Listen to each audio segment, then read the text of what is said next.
And I'ma tell me why these bitches acting hasty. Now tell me why these bitches really hate me. Why they worry about my nigga where his face be. Nah, he don't call me, yeah, he call me tasty. It's go time, jewelry on, rich shit we sippin' on. Clap off, clap on, beat my chest, King Kong, your whole gang's the whole gang. Thoughts go by no name, 4 stacks, 5 stacks, that's yesterday's heel game. Y'all on some leash shit, I'm on some copper poppin' when I see shit. Scared to get y'all weaves wet, now that's what I call weave dead. Here I go unscathed, sippin' on this lemonade. Looking for some fucks to give, I'm a motherfucking ready. And I'ma pull up, hit that cocaine wide on white. And I'ma pull up, and throw my weed side to side. Empress is nothing more than a collection of dope songs. I mean, that's really the best way that I can describe it. There was no idea and structure and planning and saying we're gonna do this type of record, we're gonna do this, we're gonna do this. It was really just all very organic, and I like music that moves me. I like creating music for people that moves them. That's, I mean, I know it sounds very simple, but that's what it is.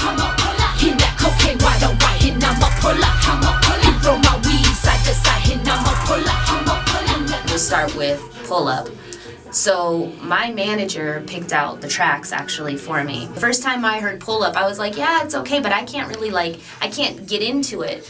So my manager was like, take it, live with it, and try to come up with something. So I'm literally listening to this track day in and day out. And then finally one day, seriously, I'm in the shower, I've got it on my phone playing, and I come up with Pull Up. And I'm a pull up. And it just kept going from there. We went to the studio that night, I wrote the verses, and it was just kind of like what came to me next, what was gonna be the next line. And that was probably a really good feeling, just because my writing style generally involves writing in seclusion by myself. I don't write around people because I lose focus too easily, but we did it. We got Pull Up, and I didn't think that Tip was gonna like it. And then the next day I show up at the studio and he's like blasting it in his car, and it was just a good feeling, so that was awesome. So here we go.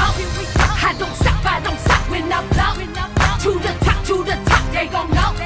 When I drop, hit them with. My favorite record has got to be Domestic Terrorist. Tick had this track that I had heard a long time ago, and it was just this really hard sort of militant track that when you hear it, you just feel like you're 50 feet tall, you've got a sledgehammer, and you are just fucking shit up here and there. It is insane. So I told my manager, I said, I really want to use this track. And he said, you really should do a political record to this track. I was so excited. I was enthralled. This was my mojo. So in writing this record, there are 3 separate verses that really talk about 3 separate components to fairly serious political and social issues. First verse is really about, the president. The second verse is about being a person of color, young and black in America, and what that feels like. And then the third verse is really about women coming together and saying, fuck you, we're not gonna take any of the bullshit anymore. And so in recording that record, I've never had such a cathartic experience. It was amazing. I loved it. And I remember Nellie, who is the engineer, I remember when I recorded the hook and then we went for playback and she said, that shit is so hard, and I felt so good. And when I was done with the record and everyone's listening to it and really getting into it, I was just so proud. So that is by far my favorite record. Turn it around, hey, make it bounce, move up and down, and I don't stop. So I think the hardest record, or the most difficult record to approach, was probably Icarus. Because Icarus had to be so intricate, it was the most time consuming and probably the most difficult, the most challenging to really find words and a cadence that really embodied what was going on in the track. And all I could think about was a strip club. Like, that was it. Like, so all I could think about was I could hear this in a strip club. So what would I want to hear if I was in a strip club? And then the hook was born. Turn it around, turn it around, hey, make it bounce, move up and down, move up and down, During the process of creating this album, the one thing that I've learned is to get out of your own way. Don't stifle yourself. You can't force creativity. You can't force progress. Everything happens at its own time and happens for its own reason. And that's been the hardest thing to learn. But at the same time, it's been equally rewarding to understand that be easy on yourself and enjoy the process, trust the process.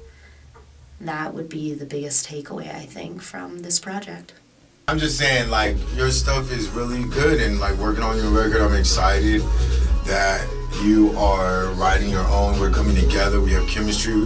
We're like really family. It's like a sister.